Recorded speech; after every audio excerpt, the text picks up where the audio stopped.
शहरी विकास वर्ष અને વિકાસ સપ્તાહ 2025 કેન્દ્રીય જળશક્તિ મંત્રી સી.આર. પાટીલના હસ્તે ₹48 કરોડ 81 લાખના કામોનું ખાતમુહૂર્ત અને ₹21 કરોડના કામોનું લોકાર્પણ, કુલ ₹69 કરોડ 81 લાખના વિકાસ કામોની ભેટ. સુરતની સ્વચ્છતા અને વિકાસની રફતારને જાળવી રાખવાની આપણી સૌની સામૂહિક જવાબદારી. કેન્દ્રીય જળશક્તિ મંત્રી સી.આર. પાટીલ. સુરત અને નવસારી સંસદીય મત વિસ્તારના સાંસદ. ખેલ મહોત્સવનો શુભારંભ.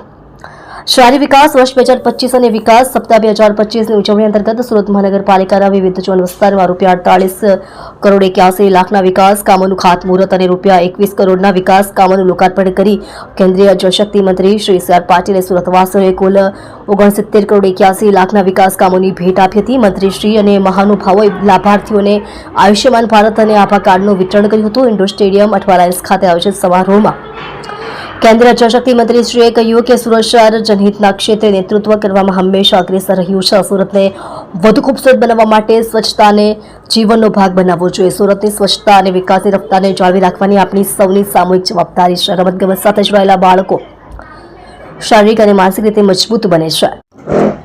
રમતો બાળપણથી જ ખેલદિલીની ભાવના વિકસાવે છે, જે વયસ્ક થયા બાદ બાળકના સર્વાંગી વિકાસમાં ખેલદિલીની ભાવના મહત્વનો ભાગ ભજવે છે, એમ મંત્રીશ્રીએ કહ્યું હતું.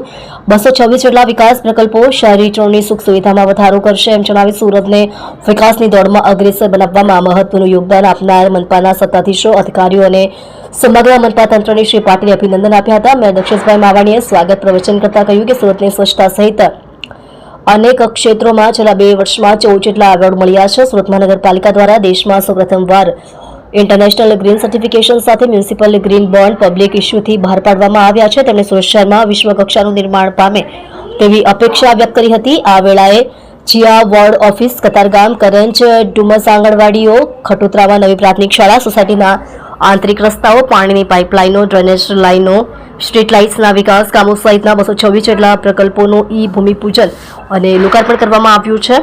આ ઉપરાંત આ પ્રસંગે ધારાસભ્ય સર્વર શ્રી સંગીતાબેન પાટીલ, અરવિંદ રાણા, મનુભાઈ પટેલ, પ્રવીણ કુઘારી, રાકેશ દેસાઈ, પૂર્વ મંત્રી શ્રી નરેશ પટેલ, પૂર્વ કેન્દ્રીય મંત્રી Shrimati Darshanaben Jardosh, deputy mayor doctor Narendra Patil, સ્થાયી સમિતિ અધ્યક્ષ રાજન પટેલ, મ્યુનિસિપલ કમિશનર શાલિની અગ્રવાલ, શાહ સંગઠન પ્રમુખ પરેશ પટેલ, નવસારીના જિલ્લા સંગઠન પ્રમુખ ભૂરાભાઈ શાહ, મનપાના પદાધિકારી અધિકારીઓ મોટી સંખ્યામાં સફાઈ કર્મીઓ અને નાગરિકો ઉપસ્થિત રહ્યા હતા.